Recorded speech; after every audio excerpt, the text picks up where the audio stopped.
आपका स्वागत है। मैं हूं रवीक्षा शर्मा। रुक करते हैं आज की ताजा खबर की ओर। गोधरा सब जेल में सरदार वल्लभ भाई पटेल की जयंती के अवसर पर एक अनोखा आयोजन किया गया था। इस अवसर पर जेल में बंद कैदियों के लिए सरदार वल्लभ भाई पटेल के जीवन और कार्यों पर विशेष परीक्षा का आयोजन किया गया।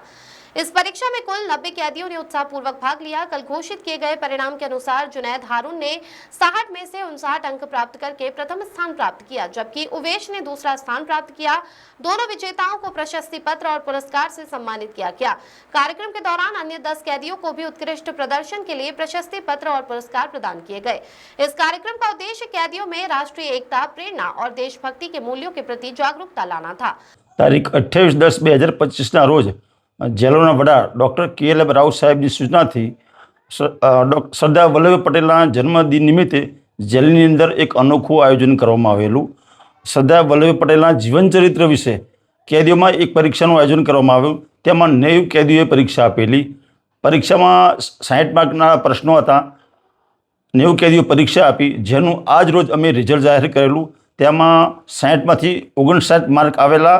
नाम है आरोपीનું नाम है जुनैदभाई हारूनभाई અને બીજા નંબર આવે છે 58 માર્ક સાથે આ જુનૈદભાઈના ભાઈ છે।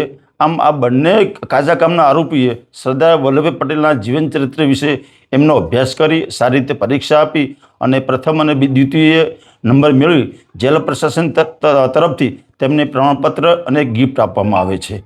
અમારો ઈરાદો એવો છે કે જેલના બંદીવાનો ભલે જે કોઈ ગુનો કરીને જેલમાં આવ્યા પણ જેલમાં આવ્યા બાદ તેમના જીવન પરિવર્તન થાય। આપણા દેશના મહાનુભાવોને જીવન ચરિત્ર વિશે જાણે અને એ પ્રમાણે તેમનું જીવન ચરિત્ર વિકસાવે અને જેલમાંથી મુક્ત થયા બાદ તેઓ સારી પ્રવૃત્તિ કરે, સમાજમાં જઈને સારી સેવાકીય કાર્ય કરે અને ફરી ક્યારેય જેલમાં ન આવે એવો ઈરાદો અમારો જેલ વિભાગનો છે। ઓકે, જય હિન્દ, જય ભારત। જય હિન્દ, જય ભારત। સાથે પહેલાં તો હું એ કહીશ કે ગોધરા સબ જેલમાં હું કાચા કામના કેદી તરીકે અહીંયા છું અને અહીંયા આજે સરદાર વલ્લભભાઈ પટેલના જીવન વિશે આપણે આજે એકતા દિવસ તરીકે પણ ઉજવવામાં આવે છે। અને આજના દિવસે અમારી અહીંયા જેલમાં એક પ્રોગ્રામ રાખવામાં આવ્યો હતો કે બધા જેટલા કેદી છે ને એમને પહેલાં તો વાંચવા માટે આપ્યું હતું। તો આમાં શું છે કે અભ્યાસ પણ થયો અને જેલમાં છે ને વાંચવા મળે ને તો અમને કોલેજનો દિવસ પણ યાદ આવી ગયો કે કોલેજમાં કેવી રીતે વાંચતા હતા, કેવી રીતે લખતા હતા। એ દિવસો પણ ખરેખર યાદ આવી ગયા અને એમાં બધાએ ભાગ લીધો, બધાએ વાંચ્યું અને એમના જીવન વિશે ખરેખર જાણવા મળ્યું અને એમના જીવનને વાંચી અને કેદીઓ જેટલા છે એમનામાં પણ એ રીતનો એ આવે કે બીજી વાર એ લોકો પણ ગુનો ના કરે। ખરેખર એ રીતની મજા આવી કારણ કે એમનું જીવન રાષ્ટ્રને એક કરવા માટે હતું, એકતા કરવા માટે હતી અને એમના જીવનને વાંચી અમારે અહીંયા સવાલ પૂછવામાં આવ્યા। 60 સવાલ પૂછવામાં આવ્યા, એમાં મારા 59 સવાલ સાચા થયા।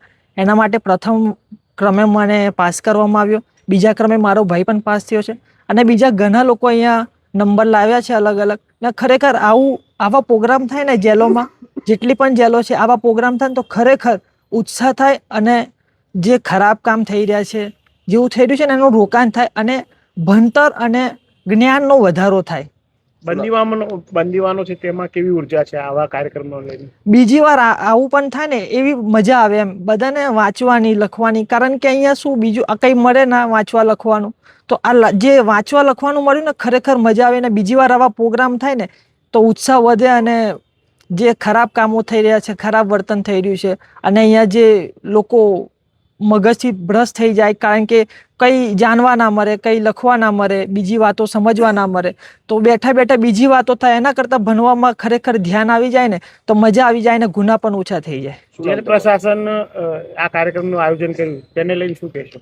અમારા જેલમાં જે મકવાણા સાહેબે આજે કર્યું ને ખરેખર ખૂબ જ મજાની વાત છે અને બીજા પણ લોકો આવું કરે ને તો ખરેખર મજા આવી જાય ને લોકોમાં જે ગુનાનો એક ક્રોધ છે ને એ બધું ઓછું થઈ જાય અને આવા જે મહાન પુરુષો વિશે જાણીએ અને લખીએ ને તો ખરેખર મજા આવે।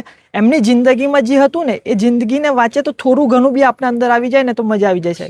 द वॉइस न्यूज के लिए अनस डावला की रिपोर्ट। खबरों में बने रहने के लिए द वॉइस न्यूज को सब्सक्राइब करें और बेल आइकन दबाएं।